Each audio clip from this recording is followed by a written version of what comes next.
नमस्कार दोस्तों, स्वागत है आपका हमारे चैनल BX एजुकेशन में। दोस्तों, आज हम आपको एक ऐसे महादानी के बारे में बताएंगे जिन्होंने अपना शीश भगवान के चरणों में अर्पित कर दिया। तो चलिए दोस्तों जानते हैं उस महादानी के बारे में। दोस्तों, यदि आपने हमारे चैनल को अभी तक लाइक और सब्सक्राइब नहीं किए होंगे तो प्लीज कर दीजिएगा। दोस्तों, उस महादानी का नाम है बर्बरीक। दोस्तों, बर्बरीक दुनिया का सर्वश्रेष्ठ धनुर्धर था। बर्बरीक के लिए 3 बाण ही काफी थे, जिसके बल पर वे कौरवों और पांडवों की पूरी सेना को समाप्त कर सकते थे। युद्ध के मैदान में भीम पौत्र बर्बरीक दोनों खेमों के मध्य बिंदु एक पीपल के वृक्ष के नीचे खड़े हो गए और यह घोषणा कर डाली कि मैं उस पक्ष की तरफ से लड़ूंगा जो हार रहा होगा। बर्बरीक की इस घोषणा से कृष्ण चिंतित हो गए। भीम के पौत्र बर्बरीक के समक्ष जब अर्जुन तथा भगवान श्री कृष्ण उसकी वीरता का चमत्कार देखने के लिए उपस्थित हुए, तब बर्बरीक ने अपनी वीरता का छोटा सा नमूना मात्र ही दिखाया। कृष्ण ने कहा कि यह जो वृक्ष है, इसके सारे पत्तों को एक ही तीर से छेद दो तो मैं मान जाऊंगा। बर्बरीक ने आज्ञा लेकर तीर को वृक्ष की ओर छोड़ दिया। जब तीर एक एक कर सारे पत्तों को छेदता जा रहा था, उसी दौरान एक पत्ता टूटकर नीचे गिर पड़ा।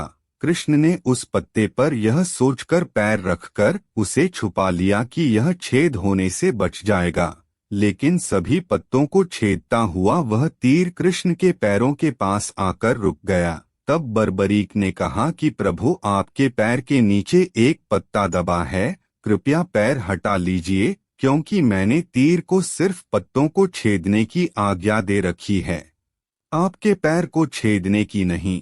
उसके इस चमत्कार को देखकर कृष्ण चिंतित हो गए। भगवान श्री कृष्ण यह बात जानते थे कि बर्बरीक प्रतिज्ञावश हारने वाले का साथ देगा। यदि कौरव हारते हुए नजर आए तो फिर पांडवों के लिए संकट खड़ा हो जाएगा, और यदि जब पांडव बर्बरीक के सामने हारते नजर आए तो फिर वह कौरव का साथ देगा।